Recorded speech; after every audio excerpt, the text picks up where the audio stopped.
आज की बायोलॉजी की क्लास में हम फीमेल रिप्रोडक्टिव सिस्टम के विषय में पढ़ेंगे, यानी कि मादा जनन तंत्र। Female reproductive system. Female reproductive system में दो प्रकार के अंग हैं। एक जो प्राइमरी ऑर्गन होता है वो कहलाता है ओवरी, और सेकेंडरी ऑर्गन्स जो द्वितीयक अंग हैं उनमें आता है फैलोपियन ट्यूब यानी अंडवाहिनी, यूट्रस यानी गर्भाशय, वेजाइना और एसेसरी सेक्स ग्लैंड्स आती हैं। तो ये उसका पूरा डायग्राम है, आप इसको ध्यान से देखिए। दो ओवरी पाई जाती हैं। ये स्त्री के शरीर के अंदर जो फीमेल मनुष्य का जो फीमेल रिप्रोडक्टिव सिस्टम है उसमें दो ओवरी होती हैं, एक लेफ्ट और एक राइट।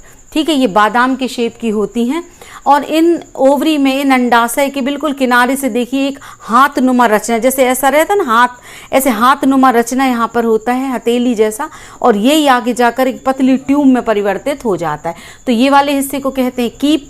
ये दोनों साइड है, आप देखिए, ये दो अंडाशय हो गए, ये दो कीप हैं। फिर ये आगे जाके जो ट्यूब बनाती है ना, इस ट्यूब को हम अंडवाहिनी या फैलोपियन ट्यूब कहते हैं। इसी ट्यूब का हिस्सा फिर आगे जाकर ऐसे चौड़ा हो जाता है। ये देखिए आप, इस चौड़े हिस्से में ये जो मैंने ग्रीन कलर से इसको बनाया हुआ है, ये उल्टे नाशपाती के आकार का, इसको हम यूट्रस कहते हैं। इसको क्या कहते हैं? यूट्रस या गर्भाशय कहते हैं। और ये गर्भाशय एक छोटी ओपनिंग के द्वारा यहाँ पर वेजाइना में खुलता है। तो ये पूरा स्ट्रक्चर होता है। ये जो अंडाणु है ना, ये लिगामेंट्स के द्वारा लटके हुए रहते हैं। ये 1 2 3, ये 1 2 3 क्या बने हुए? लिगामेंट्स। इसके द्वारा ये ओवरी ऐसे लटके हुए रहते हैं। तो इतना स्ट्रक्चर, ये जो गर्भाशय है ना, इसके भी 3 स्तर हैं। सबसे बाहरी स्तर जो कहलाता है एपिकार्डियम, फिर ये बीच वाला स्तर है जो कहलाता है मायोकार्डियम, और सबसे अंदर वाले को हम कहते हैं एंडोकार्डियम। इसके अलावा इस प्लेस पे देखो आप, वेजाइनल वाले प्लेस पे 3 प्रकार की ग्लैंड्स होती हैं। ये जो ग्रंथियां लिखी ना यहाँ पर, वो होती, एक कहलाती बार्थोलिन ग्लैंड, एक कहलाती पेरिनियल और एक कहलाती है रेक्टल ग्लैंड। इस तरह से 3 ग्रंथियां भी यहाँ पर होती हैं। अब मैं फीमेल रिप्रोडक्टिव सिस्टम के बारे में आपको कुछ बताना चाहूँगी। जब पेट में बच्चा बन रहा होता है, जब बालिका का जब जन्म होता है, मतलब बच्चे का जब जन्म होता है और वो फीमेल होती है, तो इस ओवरी में बहुत 2.5 लाख से लेके 4 लाख तक छोटे छोटे, ये जो डॉट जैसे दिख रहे हैं ना, ये छोटे छोटे, ये बहुत छोटे छोटे अंडाणु होते। बर्थ के समय ही जो बर्थ गर्ल बेबी है, उसकी जो ओवरी है उसमें 2.5 लाख से लेके 4 लाख तक ऐसे छोटे छोटे अंडाणु होते, लेकिन ये सब इमेच्योर होते हैं। जैसे ही वो 12 13 या 14 वर्ष की आयु यानी किशोर अवस्था में आती है, तो हमारे ब्रेन है ना, जो ब्रेन की पिट्यूटरी ग्लैंड से एक हार्मोन निकलता है FSH। वो हार्मोन यहाँ पर आता है ब्लड के द्वारा, और वो फिर एग को मैच्योर करता है, यानी अंडाणु को परिपक्व करता है। 1 महीने में एक ओवरी से एक ही अंडाणु निकलता है। जैसे 1 महीने में इस महीने यहाँ से निकला, तो अगले महीने वो यहाँ से एक अंडाणु निकलेगा, फिर उसके अगले महीने यहाँ से, यानी जैसे साल में 12 महीने हुए ना, तो 6 महीने यहाँ पर अंडाणु निकलेंगे और 6 महीने यहाँ। 1 महीने में सिर्फ एक ही अंडाणु निकलता है। जैसे ही अंडाणु, जैसे एक परिपक्व हो गया, मैच्योर हो गया, जैसे ये समझिए आप, ये बड़ा हो गया, ये मैच्योर हो गया, तो ये जो है ना एम्पुला, जो कीप है, फिम्बरी ऐसे उंगली के आकार की, ये उस एग को खींच लेती। इसमें सीलिया पाए जाते हैं छोटे छोटे, वो सीलिया गति करके इसको ऐसे खींच लेते हैं, तो वो अंडाणु यहाँ पर पहुँच जाता है, यहाँ पर पहुँच जा। अब यहाँ पर पहुँच कर वो यहाँ पर स्थिर रहता है। अब मान लीजिए यहाँ से स्पर्म अंदर गया, इस रास्ते से गया, तो इस ट्यूब में ही जाकर वो मिलता है। तो यहाँ पर ही निषेचन की क्रिया होती है। निषेचन की क्रिया कहाँ होती है? फैलोपियन ट्यूब या अंडवाहिनी में। ये ऑब्जेक्टिव टाइप का क्वेश्चन है कि मनुष्य में निषेचन कहाँ होता है। तो मनुष्य में निषेचन ये जो फैलोपियन ट्यूब है या अंडवाहिनी, इसी में होता है। ये क्वेश्चन बहुत पूछा जाता है, इसको आप बहुत ध्यान रखिए कि मनुष्य में निषेचन कहाँ होता है? अंडवाहिनी या फैलोपियन ट्यूब में। अब निषेचन हो गया, फर्टिलाइजेशन हो गया। फर्टिलाइजेशन हो गया मीन्स क्या हुआ कि ये, जैसे कि मनुष्य में 46 गुणसूत्र होते हैं, तो स्पर्म में कितने हुए? 23X, और अंडाणु में भी कितने हुए? 23X। इन दोनों के मिलने से फिर बन गया 46X।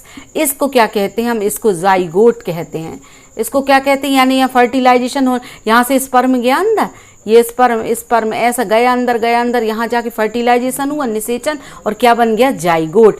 फिर वो जाइगोट यहाँ पर गर्भाशय में आ जाता है। इस गर्भाशय के अंदर ही इस जाइगोट में क्या होता है? फिर डिवीज़न होते हैं, 1 से 2, 2 से 4, 4 से 8, ऐसी कोशिकाएं बनती। पूरे भ्रूण का निर्माण यहाँ पर होता है, पूरा बच्चा यहाँ पर बनता है। अपन कहते हैं ना कि बच्चा पेट में होता है, पेट में नहीं होता बच्चा कहाँ होता है? यूट्रस में। ये पूरी रचना जो है आंत के नीचे की है।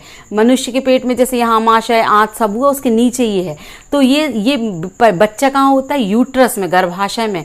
ये जो देख रहा है ना आपको ग्रीन कलर के, इसके अंदर उसका पूरा डेवलपमेंट होता है। जब वो पूरा बन जाता है तो इसी रास्ते से इसको बाहर किया जाता है बॉडी के। अब आप देखिए, अब क्या है कि ये जो हमने बताया कि इसमें जितनी भी एक्टिविटीज़ हो रही हैं या क्रियाएं हो रही हैं, उनका नियंत्रण कौन करता है? तो जो हमारा ब्रेन है, ब्रेन का हाइपोथैलेमस है। हाइपोथैलेमस में एक पिट्यूटरी ग्लैंड होती है, वहाँ से ये हार्मोन निकलते हैं, FSH, LH।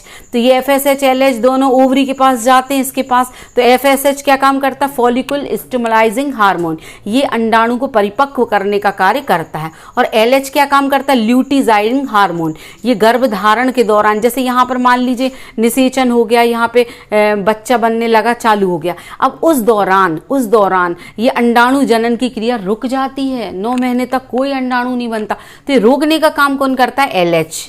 ये LH हार्मोन, ये जब तक बच्चा यहाँ बनता है उस समय तक अंडाणु ना बने, उस क्रिया को रोकने का काम LH करता है। फिर उसके बाद अंडाशय से क्या हार्मोन निकलने लगते? जब जैसे बच्चा यहाँ बन रहा है तो यहाँ से 2 हार्मोन और निकलने लगते, ईस्ट्रोजन एंड प्रोजेस्टेरॉन। ये ईस्ट्रोजन क्या करता है? ये स्तन ग्रंथियों का, मेमरी ग्लैंड का विकास करता है कि जो बच्चे का जन्म होगा ना तो वो माँ का दूध उसे मिले। और प्रोजेस्टेरॉन हार्मोन क्या करता है? वो सेकेंडरी सेक्सुअल कैरेक्टर, यानी कि आवाज़ पतली होना, हार्मोन्स निकलना, अंडाणु बनने, ये सब को कंट्रोल करने का काम करता है। गर्भाशय में का भी काम ये गर्भाशय में भी ये जा करके बच्चे के विकास में सहायता करता है। अब एक बात और ध्यान दीजिए यहाँ पर कि जब अंडाणु बन रहा है, मैंने ये बताया आपको कि बर्थ के समय जो है यहाँ 2.5 से 4, 4.5 लाख तक अंडाणु रहते हैं। लेकिन 14 वर्ष की आयु से 12, 13 या किसी में 14 वर्ष की आयु से बनना शुरू हुए और 40-45 वर्ष की आयु तक स्त्री में अंडाणु बनते हैं। हर मंथ, एक मंथ इधर बना, एक मंथ यहाँ, फिर अगले मंथ यहाँ, फिर अगले, ऐसे ये 40। अब क्या होता है कि मैंने ये बताया आपको कि जब ये बनना शुरू होते, जैसे 12, 13, 14 वर्ष की आयु, इस स्थिति को रजोदर्शन कहते हैं कि जैसे अंडाणु मैच्योर होना, परिपक्व होना शुरू हो गए और 40 से 45 वर्ष की आयु तक ये बनते, और जब बनना बंद हो गए, टोटली बंद हो गए, उस स्थिति को हम रजोनिवृत्ति कहते हैं।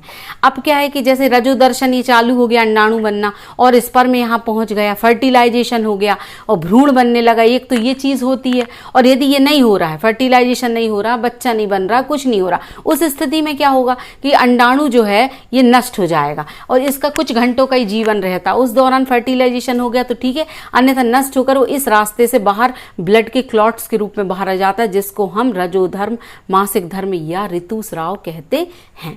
तो इस तरह से ये क्रिया होती है। इन पे भी छोटे छोटे क्वेश्चन एग्जाम में आ सकते हैं कि ऋतुस्राव चक्र क्या है। तो ये आपको बताना है कि ऋतुस्राव चक्र क्या होता है, कि यदि अंडाणु का निषेचन ना हो तो यह इस रास्ते से ब्लड के क्लॉट, रक्त के छोटे छोटे धब्बों के रूप में बाहर निकलता रहता है। अंडाणु पूरा जब तक निकल ना जाए, ये क्रिया 4-5 दिनों तक चलती है, इसे हम ऋतुस्राव चक्र कहते हैं। तो इस तरह से मैंने आपको ये फीमेल रिप्रोडक्टिव सिस्टम पूरा बताया और मुझे उम्मीद है कि आपको पूरा समझ में आया होगा।